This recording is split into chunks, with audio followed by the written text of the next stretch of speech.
kita kalau ingin melahirkan generasi pemenang niku kudu punya visi yang seakan-akan tidak mungkin, tapi kita menyiapkan cara agar cara ini mewujudkan mimpi yang tidak mungkin menjadi mungkin. Dengan cara apa? Ceritakan kepada setiap orang. Lah repote apa cerita wis ora pede. Diminungi 10 tahun ngene wis ora pede. Jangan harapkan ketika Anda tidak percaya diri akan Anda mendapatkan cara. Wis pokoknya al-iqdam dhisik, pokoknya pede dhisik, kok carane sing gawe sapa? Allah. Ceritakan terus mimpi-mimpi kita. Ternyata orang-orang soleh terdahulu mencapai puncak kemajuannya ketika mereka punya dua hal. Satu, mereka punya himmah, itsaratul himmah. Dua, punya al-iqdam, punya sifat berani memimpin.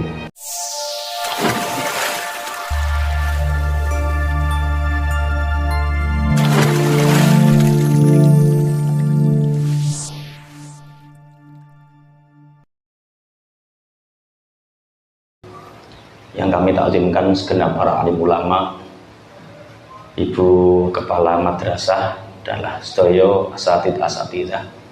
Ini pangapunten umami iki pas angin iki dipejahi saged nggih.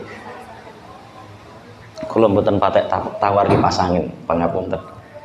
Nek AC rada betah nek kipas angin masuk angin. Nggih. Pagi ini kita akan membahas bab pertama dari kitab yang dikarang oleh Syekh Mustafa Al-Hulaya ini.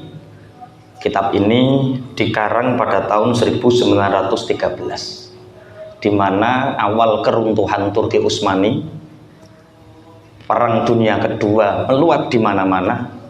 Beliau Syekh Mustafa Al-Hulaya ini mengarang satu kitab yang dinamakan Idhatun Nasyi'in, mauidhah atau motivasi orang-orang yang sedang bangkit.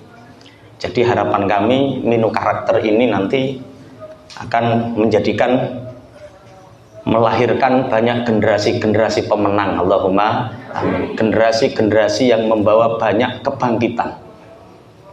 Niki bab pertama inggih punika al-iqdam. Al-iqdam itu berani ambil bagian di depan atau kemajuan. Khalaqallahul insana liyakuna amilan lima yuhyihi sa'yan fi manakibil ardi muntafi'an bi khairatiha taiban fi ma ya'udu alaih wa ala majmu'il ummati bil khairi al jammi. Allah menciptakan manusia di jagat raya ini untuk mengambil manfaat bagi kehidupannya. Dari apa yang Allah ciptakan, mulai dari bumi, alam raya ini Allah menciptakan kemanfaatannya untuk kita. Kemudian da'iyan fi ma ya'udu alaih wa ala majmu'il ummah bil khairi al jammi. Tapi kemanfaatan ini sifatnya tidak individual.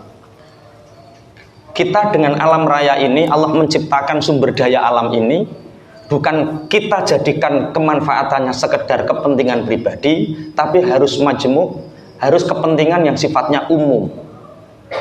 Jadi sumber daya alam ini harus dimanfaatkan, sehingga dengan memanfaatkan sumber daya alam ini bermanfaat untuk pribadi dan bermanfaat untuk umat. Tapi wala yakunu dzalika illa bil iqdami wa bidzillil jahdi. Tapi itu semua tidak akan pernah tercapai kalau tidak ada orang yang berani ambil bagian, maju di depan dan siap untuk bersungguh-sungguh ngerakasakno awak, ngelarakno awak untuk meraih apa yang diimpikan. Terus niki, inna salafa as-salih lam yablugh tilkal azama al-hailah wa lam yudhallil tilkal aqabat as-su'bah al-murtaqa wa lam yasil illa ma yutaqtiu inda dzikrihi kullu ra'sin illa al-iqdam wa itsaratil himmah. Orang-orang terdahulu, kalau kita membahas bangsa Indonesia tahun 1913, saat beliau ngarang kitab ini, berarti saat itu ada masa siapa?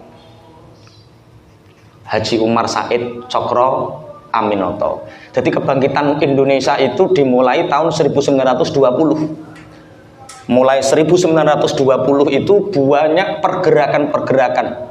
Mulai dari Haji Umar Said, Hos Cokro Aminoto. Terus siapa lagi yang satu zaman dengan itu? Agus Salim. Terus sing Budi Utomo. Itu dimulai pada 1913 embrionya. Itu di seluruh dunia, tidak hanya di Indonesia. Makanya informasi itu penting. Kenapa mereka mengalami suatu pergerakan tahun 1913? Karena mereka mendapatkan informasi di berbagai belahan dunia pada saat Perang Dunia Pertama itu, orang-orang pribumi mulai bergerak. Makanya tahun 1920 banyak organisasi yang bertumbuh dan berkembang. Nah, mereka orang-orang terdahulu tidak mencapai puncak kejayaannya, mendapatkan derajat yang mulia kecuali dengan mempunyai dua hal. Satu, al-iqdam, berani tampil di depan, ambil bagian. Yang kedua, itsaratul himmah, punya cita-cita yang selalu disampaikan setiap ketemu orang. Jadi syaratnya wong maju iku loro. Siji, gelem mbok ngarep. Nomor loro, dia menceritakan visi besarnya, himmahnya itu diceritakan kepada setiap orang yang dia temui. Contoh misalkan Hos Cokro Aminoto mengharapkan bahwa Indonesia akan merdeka. Berarti setiap ketemu orang itu diceritakan Indonesia akan merdeka. Tapi orang ngomong tok Indonesia akan merdeka, dia berani tampil di depan. Berarti taruhannya nyawa. Kita aplikasikan di zaman sekarang. Kalau menu karakter ini ingin melahirkan generasi-generasi pemenang, generasi-generasi yang hebat, otomatis ya mulai wadah ini kita ceritakan mulai hari ini ke setiap orang. Menu karakter itu ketoke saiki ngene. 5 tahun ke depan, 10 tahun ke depan akan seperti ini, akan seperti ini. Blueprint visi besarnya itu tersampaikan. Lah terus nek diguyu, halah moso iso. Apa yang kita lakukan? Kita kalau sudah bermimpi sesuatu yang tidak mungkin, maka kita akan mencari cara bagaimana mimpi yang tidak mungkin itu dengan cara ini bisa menjadi mungkin. Ini kalau kita bahas kitab tauhid, ta'aluk sifat kudrohnya Allah, ta'aluknya dengan sesuatu yang mungkin. Artinya kita kalau ingin melahirkan generasi pemenang, niku kudu punya visi yang seakan-akan tidak mungkin, tapi kita menyiapkan cara agar cara ini mewujudkan mimpi yang tidak mungkin menjadi mungkin. Dengan cara apa? Ceritakan kepada setiap orang. Lah repote apa ceritanya wis ora pede, Pak. Ki minugi 10 tahun ngene wis ora pede. Jangan harapkan ketika Anda tidak percaya diri akan Anda mendapatkan cara. Wis pokoknya al-iqdam dhisik, pokoknya pede dhisik, kok carane sing gawe sapa? Allah. Ceritakan terus mimpi-mimpi kita. Ternyata orang-orang soleh terdahulu mencapai puncak kemajuannya ketika mereka punya dua hal. Satu, mereka punya himmah, itsaratul himmah. Dua, punya al-iqdam, punya sifat berani memimpin. Makanya sebuah lembaga, sebuah bangsa itu pasti siap memimpin dan siap dipimpin. Kalau orang sudah tidak siap dipimpin, yang terjadi adalah kekacauan. Kalau tidak siap memimpin, yang terjadi undur-unduran. Ongko-ongkoan kue wae. Makanya dalam Islam itu Masya Allah, Syekh Mustafa Al-Hulayani memberi nasihat yang luar biasa sekali. Dulu kalau ini berbicara bangsa Indonesia seperti itu. Bagaimana kalau kita berbicara Islam? Dulu ulama-ulama salaf menjadi pioner kebangkitan ilmu pengetahuan. Itu karena apa? Mereka al-iqdam. Mereka punya sifat berani tampil. Mereka punya itsaratul himmah. Dalam ilmu kedokteran kita mengenal siapa namanya? Ibnu Sina, yang kitabnya sampai hari ini masih terus dikaji di belahan dunia. Karena Ibnu Sina punya dua hal, itsaratul ham, punya cita-cita yang kuat. Yang kedua punya sifat memimpin. Kemudian ada lagi Al-Khawarizmi yang punya kitab namanya Al-Jabru wal Muqabalah, yang terkenal dengan apa? Al-Jabar. Al-Khawarizmi punya kitab namanya Al-Jabru wal Muqabalah. Siapa beliau? Beliau adalah penemu algoritma. Yang dari penemu algoritma ini, dari algoritma ini sekarang berkembang. Ada komputer, ada HP, ada itu semua dari aljabar wal muqabalah. Itu pemimpinnya, penemunya adalah ulama-ulama kita. Mereka menghadapkan itu. Kemudian kalau dalam ilmu pesawat, ilmu penerbangan ada Ibnu Firnas. Ibnu Firnas yang sampai hari ini kitabnya juga dikaji di belahan dunia tentang bagaimana menjalankan, mengoperasionalkan sesuatu yang bisa terbang. Terus saiki dadi pesawat terbang. Ternyata kita punya sejarah yang luar biasa, baik dalam Islam atau perkembangan di negara kita. Kenapa mereka mendapatkan itu? Jawabannya karena mereka punya dua hal. Apa? Al-iqdam wa itsaratul himmah. Mereka siap ambil bagian di depan dan mereka punya visi, yang visi ini terus diceritakan. Kalau punya mimpi Bapak Ibu, jangan dipendam. Nek sampean kepunya keinginan dipendam, umpama ora ketekan dadi udun, dadi penyakit. Umpama ketekan urung iso blong, kurang marem. Mulane nek punya mimpi, yang mimpi itu maslahah fid dini wa dunya wal akhirah, ceritakan. Loh, apakah itu tidak sombong, Ustaz? Sombong itu kepentingan pribadi. Kalau untuk umat itu bangga dan syiar. Sombong itu ketika aku itu 2 tahun kah sampai tuku Pajero, itu sombong. Tapi kalau untuk agama, untuk bangsa, untuk lembaga, tidak sombong, tapi syiar. Nggak boleh tawaduk, lembaga tawaduk. MI karakter itu apa bu? Gowo ning ndi sok? Ayo sak mlakune. Dengan alasan apa? Tawaduk. Itu bukan tawaduk, itu lemah. Kalau ingin melahirkan generasi pemenang harus al-iqdam wa itsaratul himmah. Ini 10 tahun ke depan. Tanah sakrono didingi kena. Cabangnya ke sana. Loh, masa mungkin? Lah, sampean gak duwe cara no piye carane iso? Oh yo aku duwe kenalan pengusaha sing lagi galau dhewe. Berarti tinggal mati bojone gak duwe anak pisan, yo wis parani. Terusane dadak ditukokke. Siapa tahu kan seperti itu. Nanti ada mungkin bu kepala sekolah punya daftar list janda-janda yang tidak punya suami dan tidak punya anak, tapi hartanya banyak. Siapa tahu kan? Saya di media sosial ya akeh, atau duda-duda yang usianya sudah semakin senja, tidak punya anak dan tidak punya istri. Mereka mau dikemanakan hartanya? Di luaran sana seperti itu banyak sekali. Yang penting blueprintnya jelas, itsaratul himmahnya jelas, dan siap ambil bagian. Lah repotnya kalau kita punya visi, visinya besar, tapi tidak ada yang memegang. Seperti bangsa Indonesia hari ini, SDA-nya, sumber daya alamnya luar biasa. Bojonegoro SDA-nya luar biasa, tapi tidak ada yang al-iqdam, tidak ada yang mengelola, sehingga pengelolaan masih orang asing. Kula lajengaken. Siap nggih melahirkan generasi pemenang? Kalau saya jadi kepala sekolahnya,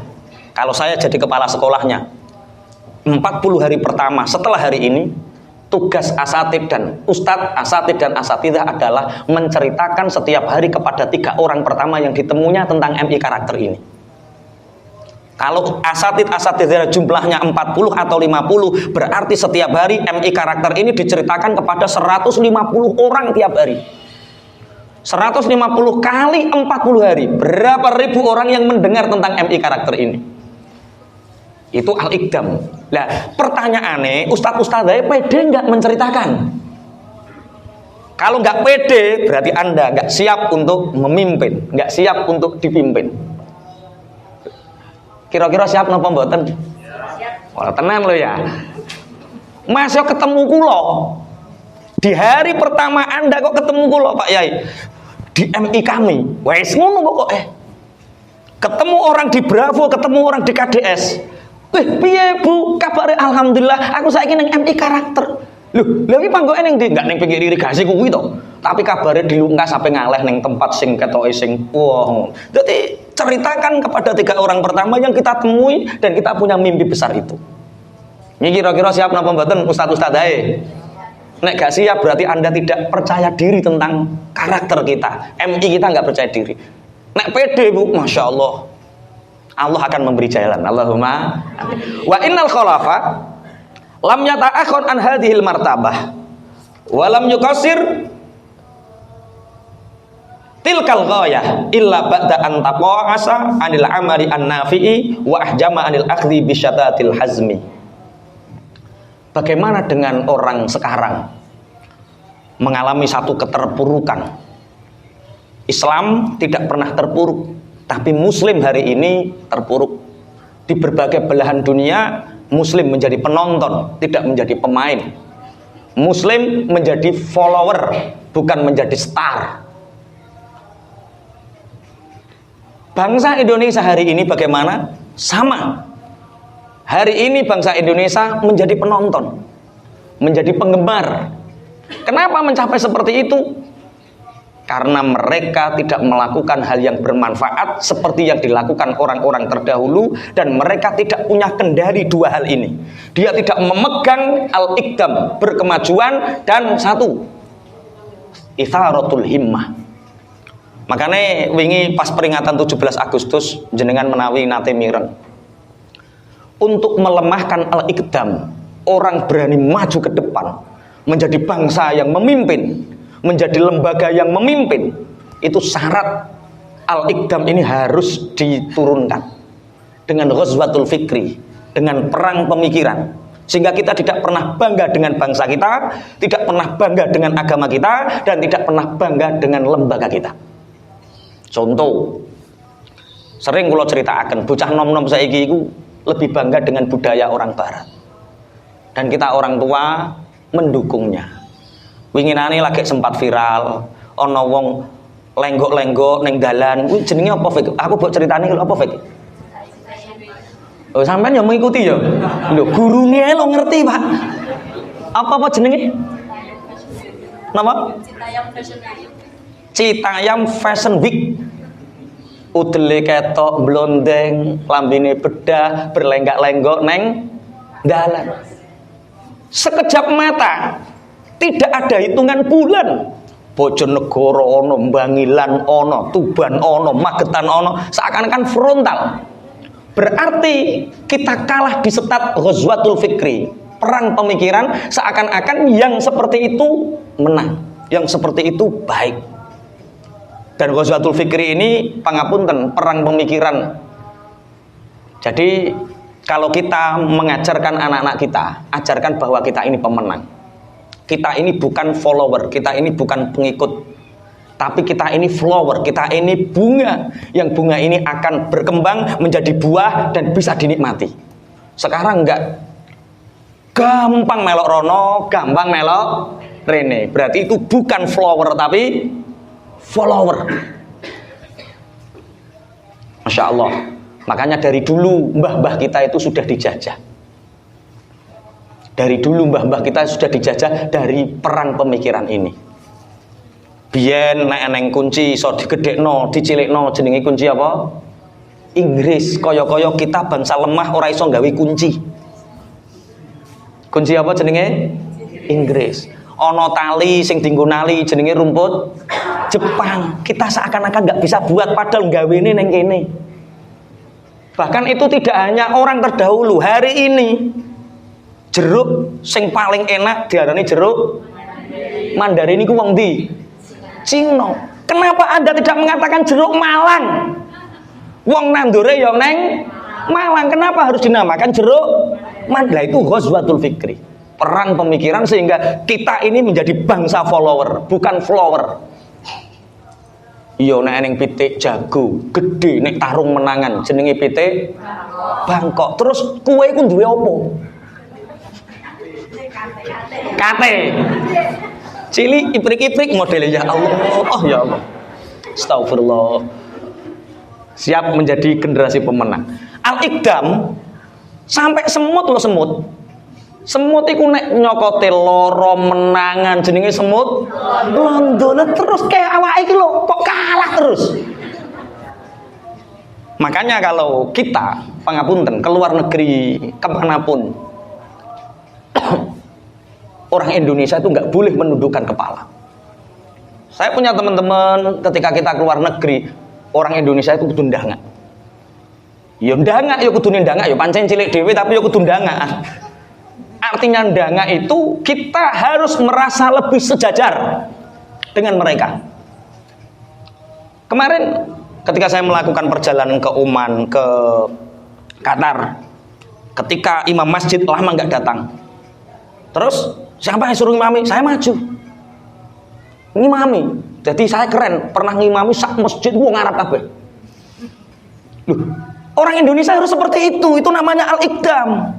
Biar orang tahu bahwa di Indonesia ada hafid Quran, di Indonesia ada orang alim seperti itu namanya al-iqdam. Jangan sampai karena kita merasa bangsa Indonesia terus ojo maju akeh wong Arab. Itu ghazwatul fikri.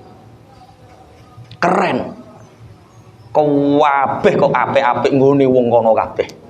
Rumput Jepang, kunci Inggris, semut londo, pitik, Bangkok, sapi sing gede-gede, lemu-lemu, regane larang sapi apa? Oh, ana sing Brahman, ana sing apa? Iya, sing ngingu berarti ngerti jenenge limusin bareng. Itu sapi-sapi Afrika. Terus kita ini bangsa punya apa? Pangapunten, saya kemarin ke Brebes, termasuk pengurus Ansor Bojonegoro, ada yang dari Brebes. Saya ke rumahnya 3 kali. Orang Brebes itu bibit bawang itu nggak mau dari pabrikan, bibit lombok itu nggak mau dari pabrikan. Alasannya satu, kalau dari pabrikan nanti dihibridakan. Kalau sudah dihibridakan, maka setelah panen kita tidak bisa nanam lagi. Maka bencana sebuah bangsa itu bila kita itu bisa nanam tapi nggak punya bibit. Ketika chaos, ketika terjadi hal yang tidak diinginkan, misalkan perang, apa yang terjadi? Pasti kelaparan. Karena apa? Kita sudah tidak punya bibit untuk menanam. Jagung sudah hibrida, ini padi mau dihibridakan, bawang, lombok mau dihibridakan. Kalau sampai terjadi dihibridakan, kita punya ketergantungan penjajahan sama pabrik. Lah pabrik itu nggone Cina apa nggone wong kene? Cina. Berarti kita tidak merdeka seutuhnya. Karena apa? Punya ketergantungan. Makanya Lombok, bibit Lombok sampean tentang Brebes niku muk 50.000, 45.000. Sakmene wis pirang-pirang puluh hektar, Pak. Alasannya kalau kita tidak membeli sendiri produk kita, pabrik akan menyediakan yang lebih baik, yang lebih baik, yang lebih baik, yang lebih mahal. Terus bagaimana nasib petani kita? Karena kita tidak bisa mengkanter harganya. Napa maneh kita tidak punya napa nek ngarani sing barang dikelompokno, kita patok harganya sehingga kita merdeka secara menentukan harga. Kabeh saiki iku masuk ning ngene tengkulak. Jadi petani tidak punya kebebasan untuk menentukan harganya. Padahal sing nandur petani. Kula ngrasakne nate nandur melon ngrasakne. Ditebas pertama harganya berapa? 89 juta. Aku wis ngomong bojoku, walah panen raya modal 22 juta oleh 89 juta. Bareng karo tengkulak iku dikompres. Dikarbit lho. Jenenge apa? Diatrel. Diatrel. Sing muni berarti tahu ngatrel kayakmu. Ya tahu nandur melon berarti. Diatrel, Pak. Bareng diatrel otomatis WT mati. Nek WT mati, belum dipanen sama tengkulaknya. Wangi wis mambu harum. Datang ini, mangga punten Mas. Niki pasar kono kebek, pasar kono kebek, pasar kono kebek. Iki nek 89 juta gak wani, Mas. Lah karek piro, Mas? Swidak songo. Lah dipanen kapan? Ningali pasar riyin. Diduwuluk pasare kebek, Mas. Karek 28 juta, walah, karek 28 juta ki mentok karek 23 juta. Kita nggak melepas, nggak berani perkara melon iki wis karek seminggu kas mesti bosok. Makanya Masya Allah kemerdekaan itu penting. Ayo kita yakinkan generasi bangsa kita ini bangsa yang pemenang, bukan bangsa follower, bukan bangsa pengekor. Kita pernah punya Majapahit, kita pernah punya Sriwijaya. Kita pernah punya di Jepara itu namanya siapa? wong wedok sing jadi pemimpin? Bukan, Kartini itu baru-baru. Sebelum itu Kalinyamat, Ratu Sima, di mana setiap perempatan di situ ada emas, ada emas, ada emas. Gemah Ripahloh Jinawi. Tapi ketika bangsa lain, mulai dari bangsa Cina datang, bangsa Eropa datang, mereka sudah berani mengambil. Makanya ketika kita bangga punya pemimpin dari bangsa lain, saat itulah kita tidak bisa al-iqdam. Opo-opo sing apik perasaan ngene wong luar. Masya Allah, apa nek sak liyane rumput Jepang. Sampai aku gregeten niku karo sutradara, Bu. Umpama aku dadi menteri agama niku sutradara tak cekel sing gawe film-film ngene iki. Legenyo nek gawe hantu iku, nek gawe hantune wong Amerika, keren Pak Yai. Dracula. Sepatonan, celononan, nganggo jas, terus pembela kebenaran. Dracula, hantune Amerika lo diapik-apikke. Hantune Cina, vampir, nganggo mahkota kerajaan, pakai jubah kebesaran, pembela kebenaran, vampir. Hantune Indonesia lo coba, tuyul. Astagfirullah. Astagfirullah. Tuyul. Sempakan tok ya Allah. Oh ya Allah. Nek ora pembela kebenaran, apa? Nyolongan. Mosok kok sing elek iku ora kok wong tok sahantu-hantune bareng. Ya Allah, ya Allah. Itu sebenarnya ghazwatul fikri.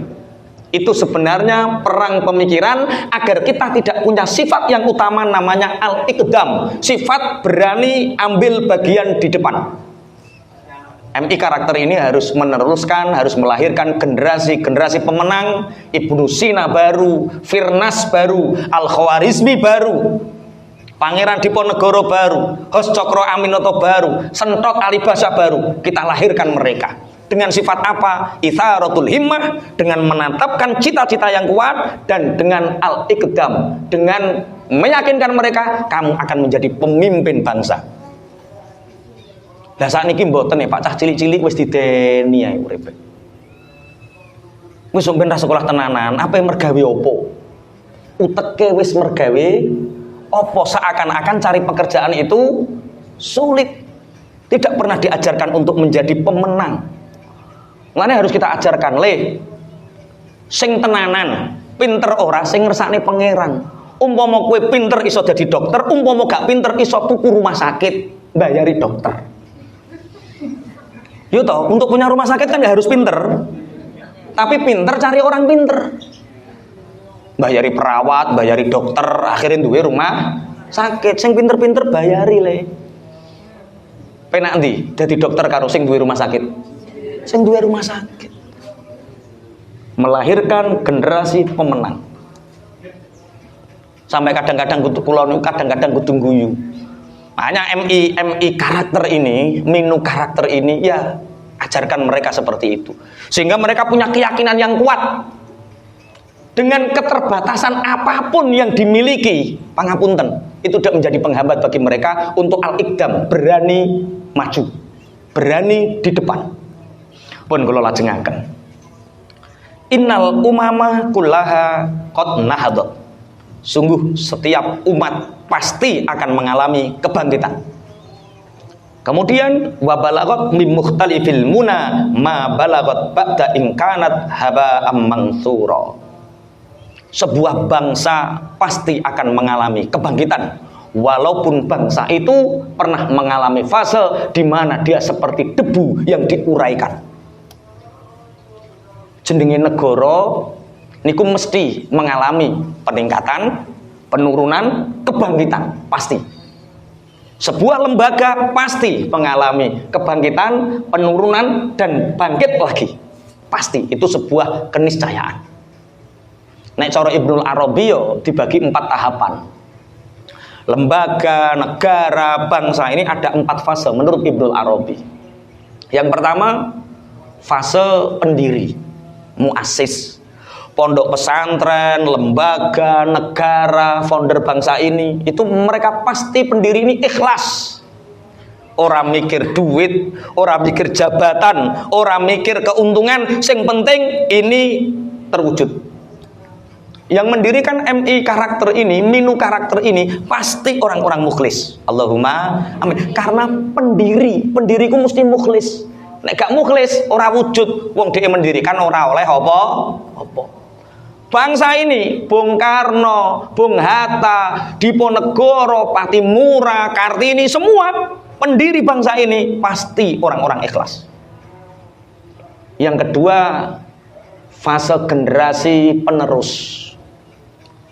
Generasi penerus ini orang yang melihat perjuangan para foundernya, kemudian meneruskan, semangatnya sama, ruhul jihadnya sama. Sing menangi pendirine iki mesti aku kudu kepingin kaya pendiri. Aku kudu ngene, penerusnya ngene. Ya semoga kita tetap selalu menjadi generasi penerus. Allahumma. Lah sing repot iku nek wis dadi generasi penikmat. Ini berbahaya sekali. Dadi pegawai ora perkara kepingin ngekeki manfaat ning nggone negara, tapi pingin carane oleh barang kok nggone negara. Dadi pejabat ora kepingin aku manfaati ning nggone negara, tapi kepingin piye carane aku oleh saka negara. Kuwi jenenge generasi penikmat. Pendiri biyen Pak, ngapunten, kuru-kuru dialami.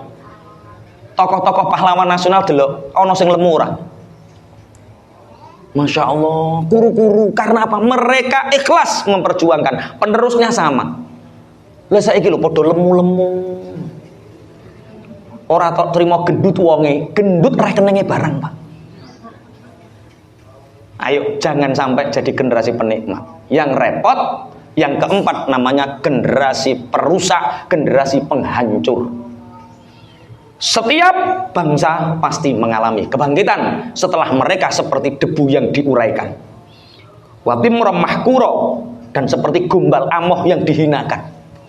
Bangsa kalau tidak punya iqbal, tidak memimpin, dia seperti gombal amoh sing diklirwakno. Lho kok pasane gombal amoh ning kono yo. Apa iku? Iku gombal apa? Nggih. Wen nyontok nirono kok pas ana gombal amoh. Jadi bangsa kalau menjadi bangsa follower, tidak memimpin, maka bangsa itu akan menjadi debu yang diuraikan atau gombal amoh iki sing bahasa Indonesia sing pas apa to? Ya wis pokoknya gombal amoh ngono ya. Wis padha wong pokoke. Makanya saya pernah diceritani guru saya namanya Pak Anwar ketika itu ngajar PPKN atau PMP saat itu.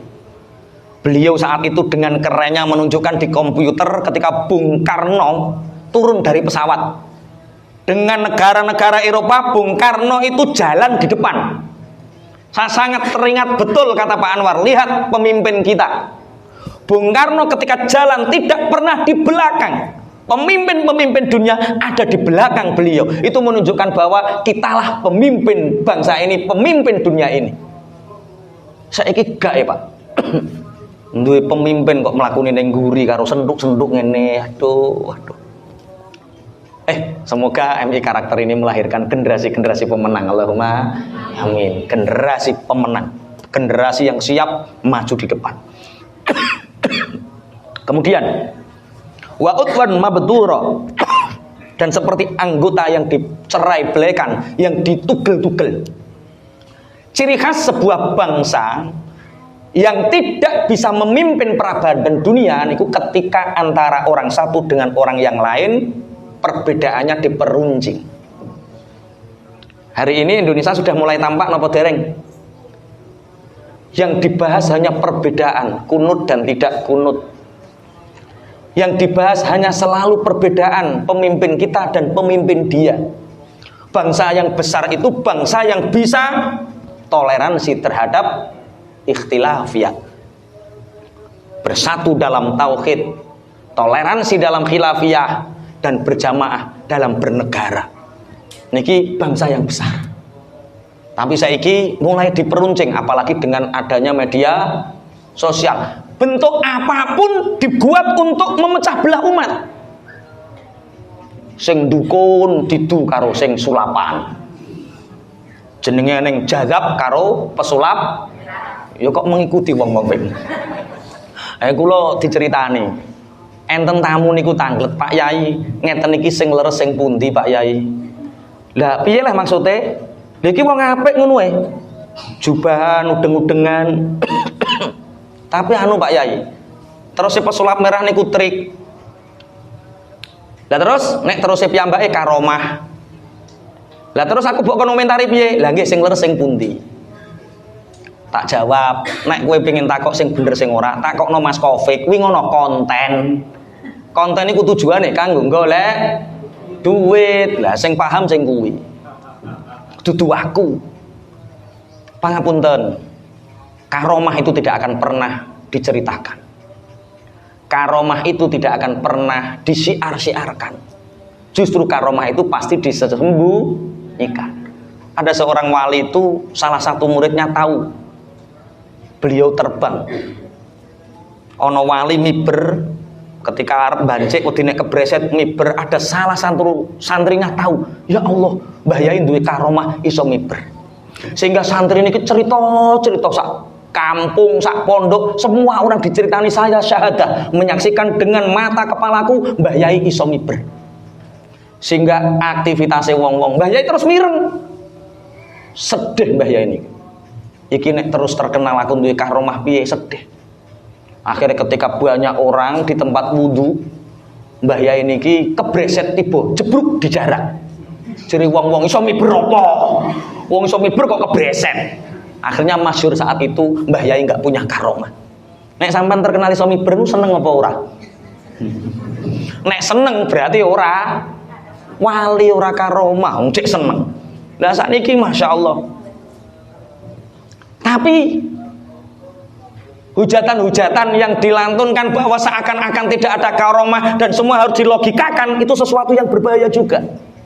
Karena di antara ribuan manusia ini pasti ada yang punya karomah, tapi kita tidak mengetahuinya. Lah nek kowe terus ngandel terus, iki nek ngene trik, iki nek ngene trik. Ahlus sunnah wal jamaah percaya akan adanya karomah yang dimiliki oleh para wali, dan ketika ini terus digiring, maka Ahlus sunnah wal jamaah akan terkikis karena karomah seakan-akan hanya trik, intrik, sulap. Makanya perbedaan sihir dengan maunahnya Allah itu, nek sihir itu iso trik. Fir'aun ketika para tukang sihirnya itu berhadap-hadapan dengan Nabi Musa, niku menunggu waktu. Cara kene jam 11:30 supaya entak-entakan. Orang semua di stadion, kemudian plastik karet diubet-ubet. Kena apa jam 11:30 awan supaya ketok kileng-kileng kaya ula. Ketika tali niki dilepas, tali ini kloget-kloget kaya ula. Lah wi sulapan, wi trik sihir, mengelabui pandangan mata. Melihatnya hanya harus radius sekian kalau di tafsir-tafsir itu. Sedangkan Nabi Musa orang umi, orang lugu, sehingga dia ketika ada kloget-kloget dia juga takut. Piye carane? Akhirnya Gusti Allah dawuh wa alqima fi yaminika ya Musa. Tek langsung. Dadi ula tenan. Dadi sing maunah ula tenan, sing tukang sihir ula sulapan. Kalau keyakinan kita kemudian digiring menjadi tidak adanya karomah, itu juga berbahaya. Tapi dukun sing gawe trik itu juga sangat berbahaya. Makanya kita harus pegang kuat hari ini. Makanya sing bener sing di, sing salah sing di, itu tidak hak kita untuk menghakimi. Nek kepingin roh takokno Mas Kofik sing senengane gawe konten. Sing jelas kita melihatnya saja sudah punya andil untuk menviralkan mereka. Nah pun kalau lajengaken. Berarti setiap bangsa itu punya masa kebangkitannya, setiap bangsa mengalami keterpurukannya, setiap bangsa setelah terpuruk bisa bangkit. Salah satunya dengan cara bersatu, tidak dengan tercerai-berai. Wa nahnu lam nazal fi subbatin amikin wa makanin minat taqausi sahik wa qad kunna as-sabiqinal awwalin wal hadinil mahdiyin. Bagaimana agar bangsa ini menjadi bangsa yang bangkit lagi? Satu, tanamkan di generasi-generasi berikutnya bahwa kita pernah mengalami kejayaan bangsa ini. Wa kunna as-sabiqinal awwalin. Kita ini dulu pernah menjadi bangsa yang besar. Diceritakan Mbah Mbai, diceritakan para pahlawane, diceritakan para orang-orang besarnya. Kalau Islam ya menceritakan Kanjeng Nabi, para sahabat, para tabi'in, pejuang-pejuangnya. Kalau bangsa Indonesia berarti menceritakan mbah-mbahane. Kalau kita berarti menceritakan mbah-mbah kita. Makanya pangapunten, kula kawit alit itu punya kepercayaan diri yang melebihi anak-anak yang lain. Keranten nopo? Bapak sering cerita, mbah niku sering cerita, mbah mulai sekti. Terus yo sekti. Lah kesaktiane mbah niku nopo? Alah, ora diketok-ketokno. Tapi wong sak mayang kawis, duyungan kalipan sampai Sugiwara sampai ndi niku megurune mbah. Itu diingatkan terus. Lah terus, lah nek ngono, aja sampai awake iku mirang-mirang nombah. Minimal kita punya jasa, sing jasa iku dikenang. Nek bahasane bapak niku, wong iku kudu duwe tinggalan apik. Punya sesuatu yang dikenang. Nek pendiri iso gawe lembaga secara huriyah merdeka seperti ini. Penerusnya iso ningkat lantai 2, lantai 3. Jenengan apa tinggalane? Itu jadi pertanyaan. Engko yang dirapat nih, awak iki ninggali apa ning kene iki? Aja sampe empun sepuh dadak ora ninggali apa? Apa tuna jenengan. Apa ya tinggalan? Mbah apa-apa lah sing penting kudu duwe tinggalan sing apik. Orang itu harus bangga dengan zuriyahnya. Bangga dengan apa yang diraih oleh leluhur-leluhurnya. Makanya bojo kula niku gadah silsilah. Mulai Raja Singosari sampai silsilahe mertua kula bojo kula niku gadah. Kula niku gadah silsilah mulai canggah wareng kula. Niku ditulis. Soalnya nek enten ngoten niku nyeritani anak gampang, Cung. Iki mbahmu iki ceritane ngene, iki mbahmu iki cerita ngene. Jadi kita menjaga tradisi itu kuat. Punya kepercayaan diri bahwa kita akan menjadi pemimpin bangsa. Lah sing repot iku lagi daftar RA. Nama ayah siapa, Bu? Lah wis rasa cacot wis to. Jenenge ibuke wae rasa ayahe. Ya ternyata lah kenapa? Bocah iki ra duwe ayah. Lah yo ora duwe ayah kok iso lahir. Sapa sing gawe? Anu Bu ki rambanan piye? Kono-kono yo gawe, kono-kono gawe astagfirullah. Nggih kakak kula niku rak guru RA, guru PAUD, guru TK. Ngoten niku sambat. Dulu orang kalau nggak punya ayah itu rak malunya setengah mati, Pak. Saiki iso daftar iku pede kok, Deh. Pede yo iso jawab barang yo pede. Ya Allah, itu berarti keterpurukan sebuah bangsa ketika ngapunten kita tidak bangga dengan leluhur kita. Makanya teng mriki wa qad kunna as-sabiqinal awwalina wal hadina al-mahdina. Kita sudah punya sejarah as-sabiqinal awwalin. Menjadi pemimpin dunia, menjadi pemimpin bangsa yang mendapatkan petunjuk dan ditunjukkan. Pun niki jam 9:30. Mungkin ada 1-2 pertanyaan sebelum dilanjutkan, monggo. Tentang al-iqdam, siap memimpin, siap berani ambil bagian di depan, dan punya itsaratul himmah, punya cita-cita yang kuat.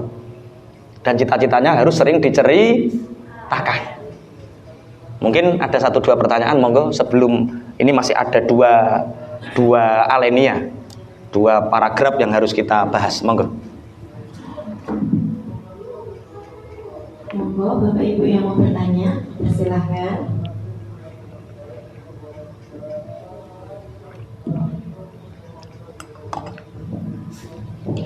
Kalau nggak ada dilanjut. Oke, monggo. Oke.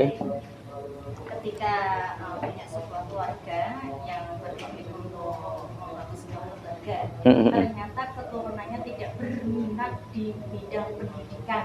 Kira-kira bagaimana solusinya? Terima kasih. Generasi penerus orang ison terus wong tuane. Berarti orang tuanya tidak menjadi kebanggaan anaknya.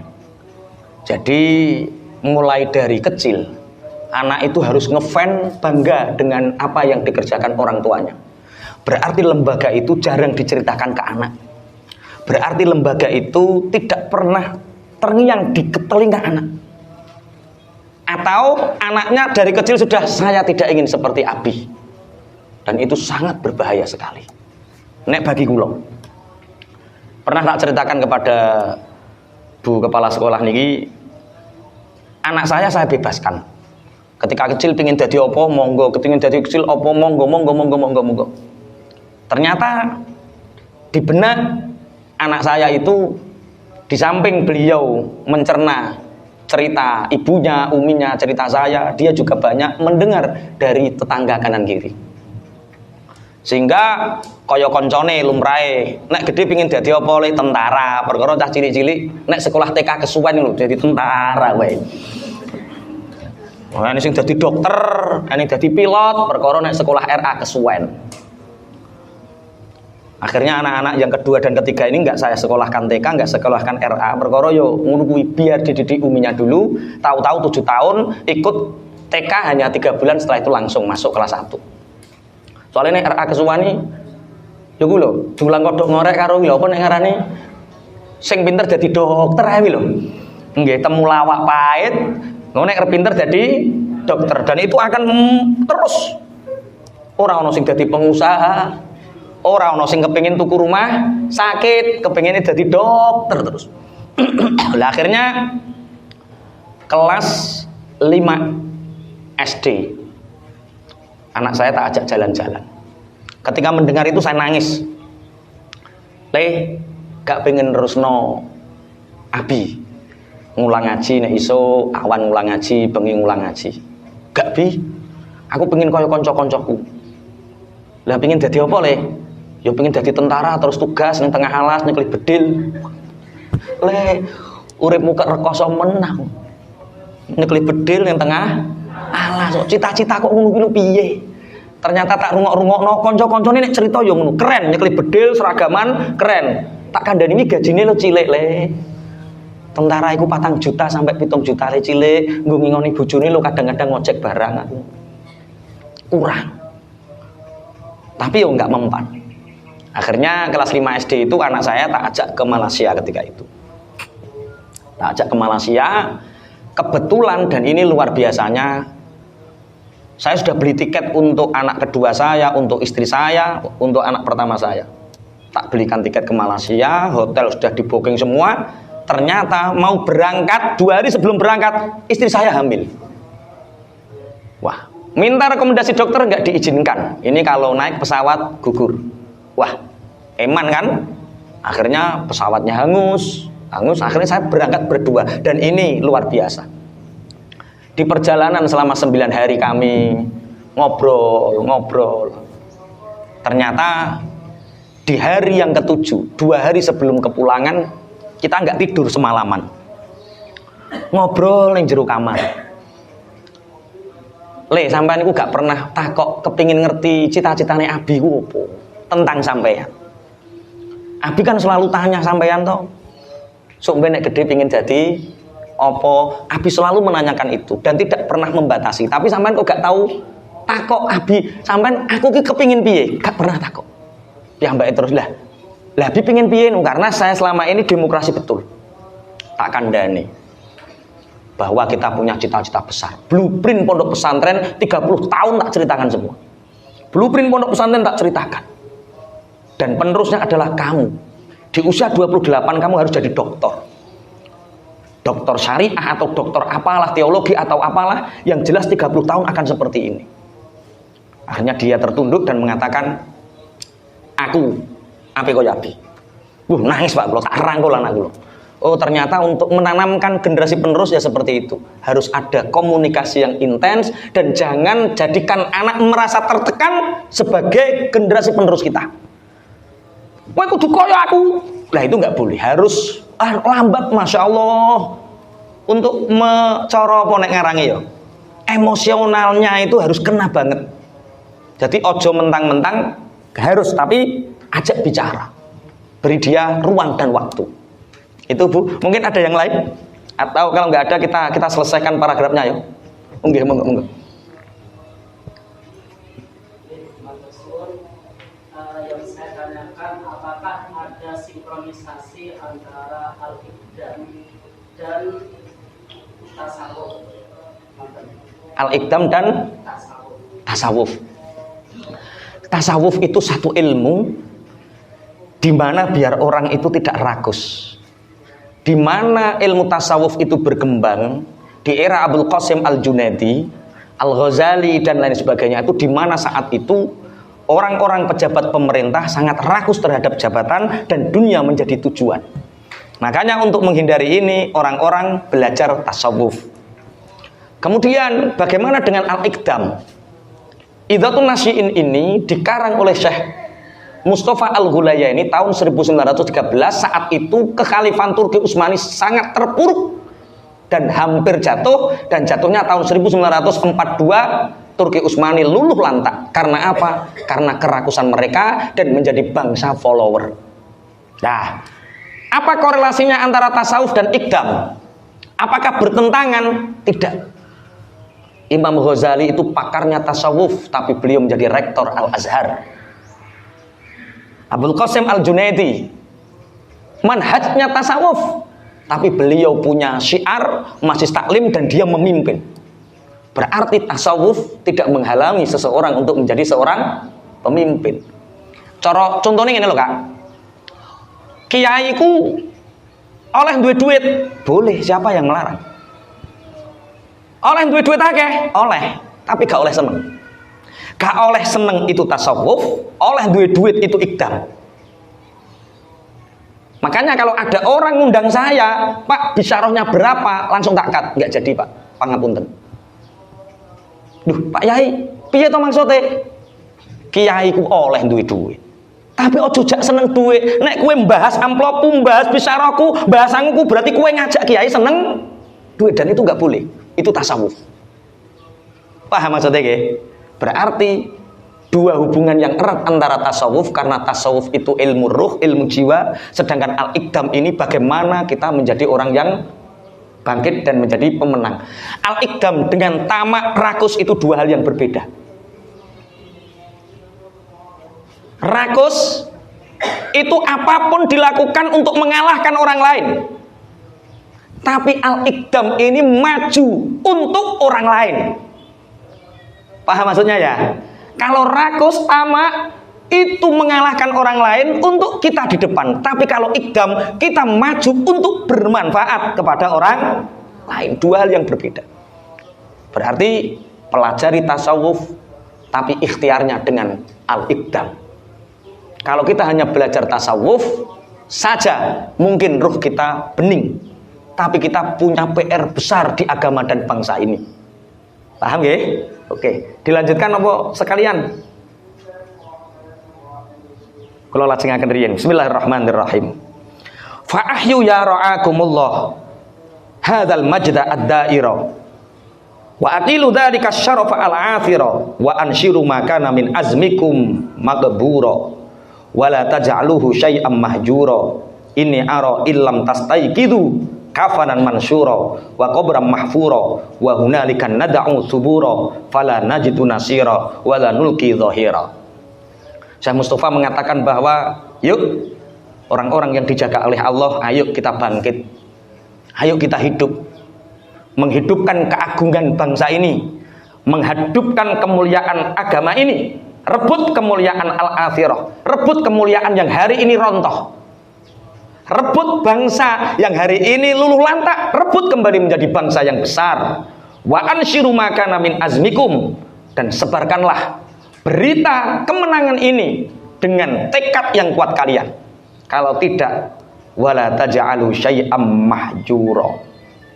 Kalau kalian meninggalkan kebangkitan ini, maka aku meyakini bahwa ketika kalian tidak segera bangkit, maka illam tastayqidu kafanan mansura.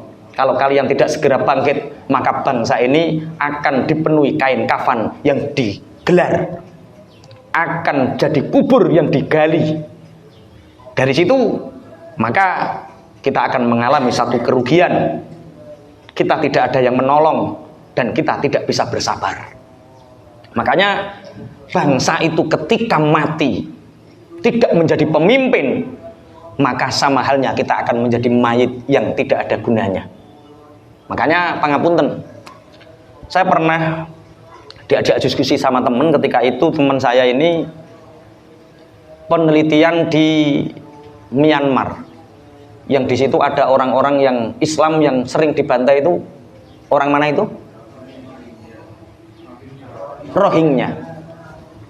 Rohingya itu 30 tahun terakhir, sebelum 30 tahun hari ini, Rohingya itu daerah Islam yang sangat ketat, kuat. Tapi kemudian sama seperti kita hari ini, banyak pejabat yang korupsi, banyak pemimpin yang nggak benar. Akhirnya ulama-ulama tasawuf, janganlah jadi pemimpin bangsa karena nanti kamu akan masuk neraka, hisabnya dan lain sebagainya. Sehingga anak-anak muda lebih senang ke masjid daripada menjadi pemimpin.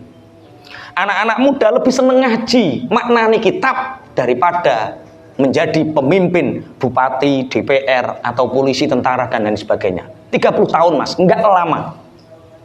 Setelah tidak ada pemimpin dari golongan muslim di sana, apa yang terjadi? Dengan kekuatan fisik tanpa kekuatan pemimpin, enggak bisa mas. Akhirnya Rohingya dibantai dengan sedemikian rupa, dengan mudah. Karena apa? Tidak ada pemimpin yang membela.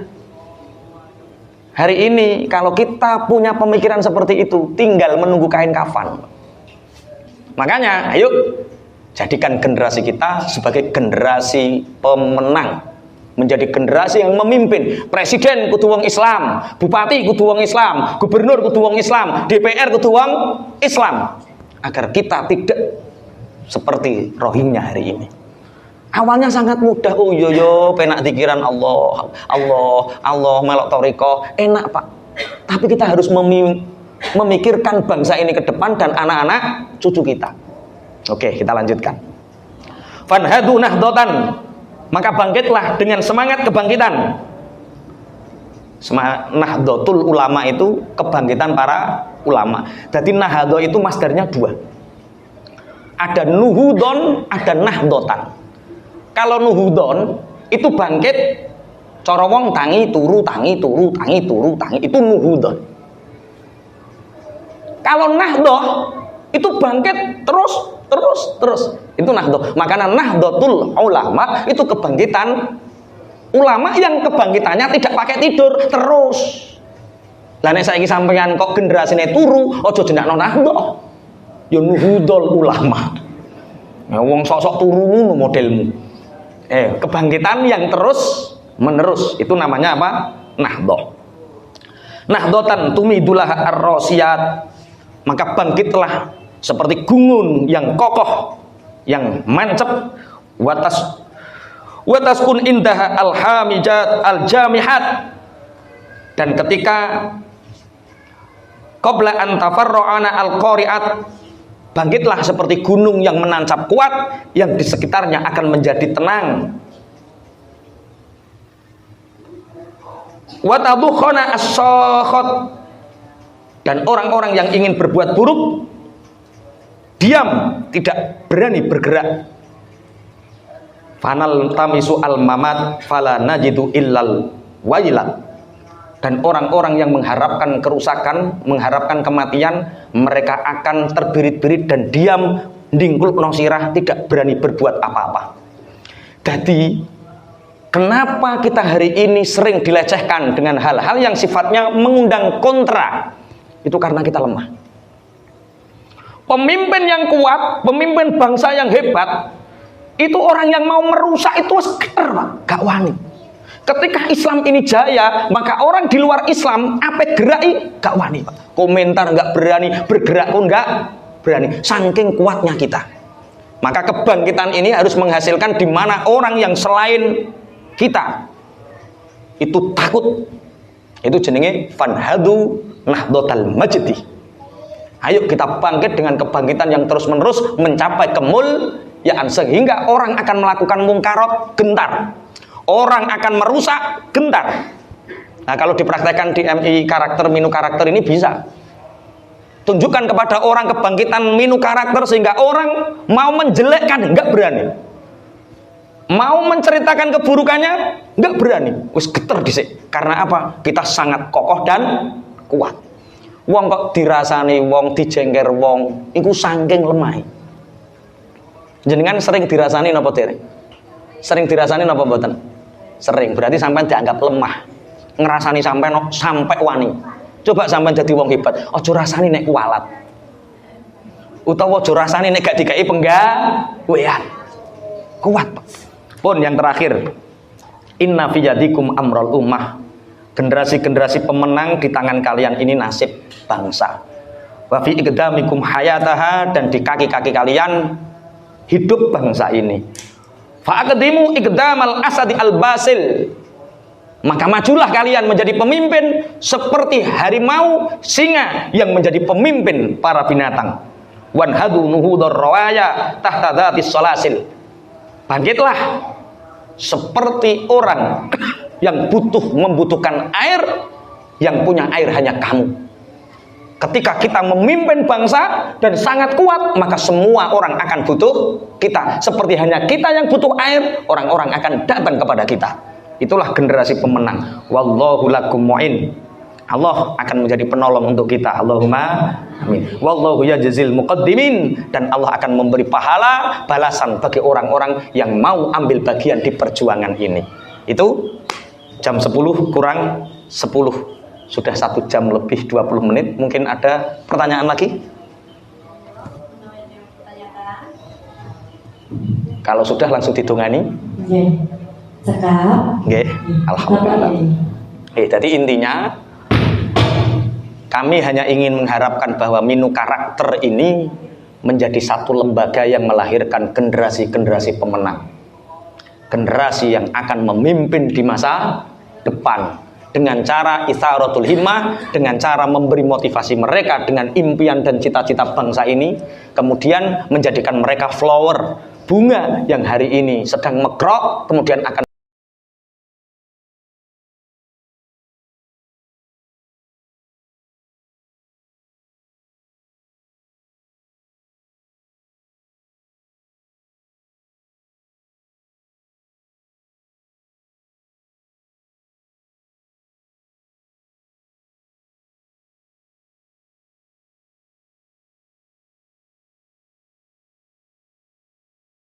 mudah-mudahan apa yang telah disampaikan tadi bisa menambah keimanan kita dan ketakwaan kita kepada Allah Subhanahu wa taala. Assalamualaikum warahmatullahi wabarakatuh.